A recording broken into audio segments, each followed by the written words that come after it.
नमस्कार दोस्तों, एक बार फिर हमारे YouTube चैनल में आप सभी का स्वागत है। दोस्तों, एक बार फिर हम आपके लिए लेकर के आए हैं सच्ची घटना पर आधारित खौफनाक, डरावनी कहानियाँ। इंसानों की भीड़ भरी दुनिया में बसती है कुछ ऐसी खौफनाक हकीकतें, जिनका सामना होने पर जिंदगी के मायने बदल जाते हैं। जब तक इंसान इन परलौकिक शक्तियों से रूबरू नहीं होता ना, तब तक वह इन्हें नहीं मानता। पर जिन लोगों को इस प्रकार के डरावने अनुभव से गुजरना पड़ता है, उनकी जिंदगी खौफ से भर जाती है। आइए जानते हैं कुछ ऐसी ही डरावनी और सच्ची कहानियों के बारे में। रानी की अभी अभी नई नई शादी हुई थी। शादी के 15 दिन बाद ही लखन को ऑफिस के काम से एक हफ्ते के लिए मुंबई जाना पड़ा। रानी अपने कमरे में सोई हुई थी, तभी अचानक उसका टीवी चलाना शुरू हो गया, जिससे वह चौंक गई। उसने तुरंत उठ करके टीवी बंद किया और सोने की कोशिश करने लगी। थोड़ी देर बाद उसे महसूस हुआ कि उसकी बगल के बिस्तर पर कोई लेटा हुआ है। टीवी की अपने आप चलने और फिर किसी की मौजूदगी का एहसास होना घर में अकेली लेटी महिला को डरा देने के लिए काफी था। रानी जिस करवट लेटती थी, उसी करवट पर उसे एहसास होता उसी साइड कोई और लेटा हुआ है। उसे समझ में नहीं आ रहा था कि वो क्या करे। खुद को समझाने के लिए उसने सोचा कि शायद ये उसका वहम हो, लेकिन थोड़ी देर बाद उसे फिर वही अनुभव हुआ।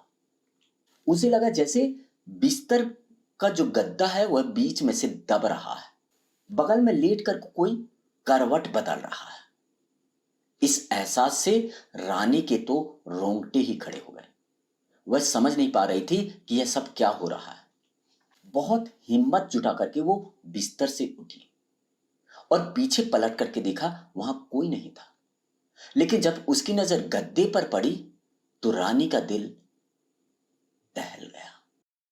गद्दा नीचे की ओर दबा हुआ था और ऐसा दिख रहा था जैसे उस पर कोई इंसान लेटा हुआ है। अब वह चिल्लाना चाहती थी, पर खौफ और डर के मारे उसकी हलक से आवाज नहीं निकल रही थी। दिल की धड़कन बहुत तेज हो चली थी। घबराहट में रानी ने तकिया उठा करके उस जगह पर फेंका जहां गद्दा दबा हुआ था।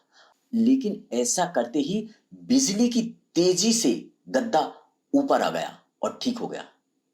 रानी को ऐसा आभास हुआ जैसे वहां से कोई परछाई तेजी से उठ खड़ी हुई है। उसके बाद करीब 10-15 मिनट तक कोई हलचल नहीं हुई। रानी को थोड़ा बहुत हिम्मत बंधी। उसने मोबाइल से अपनी सासू मां को फोन लगाया, जो बगल वाले कमरे पर सोई हुई थी। उसकी सास दौड़ी हुई चली आई, रानी के कमरे में आ गई और पूछने लगी, क्या हुआ। अभी रानी कुछ बोली उससे पहले उसे फिर से ऐसा कुछ दिख गया जिसे देखकर उसके होश उड़ गए। रानी ने देखा कि उसकी सासू मां के पीछे एक जवान औरत की धुंधली परछाई दिख रही है। कोई खड़ा हुआ वहां पर। उसके चेहरे पर आंखों की जगह काली गहरी गड्ढे हैं। उसका कद करीब करीब कमरे की छत जितना ऊंचा था। वह बहुत भयानक नजर आ रही थी।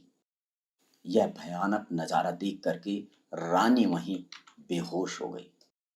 उसी रात उसे हॉस्पिटल में दाखिल कराना पड़ा। डॉक्टर ने कहा, डरने की कोई बात नहीं है, डर के मारे यह बेहोश हो गई है। रानी अब पूरी तरह से ठीक हो चुकी थी, लेकिन अब वो उस मकान पर जाना नहीं चाहती थी। लेकिन उसके ससुराल वाले वो मकान छोड़ने को राजी नहीं थे। इसलिए रानी अब अपने मायके में अपने माँ के पास रह रही थी। अब हम बताते हैं कि वो भुतहा घटना क्यों हुई।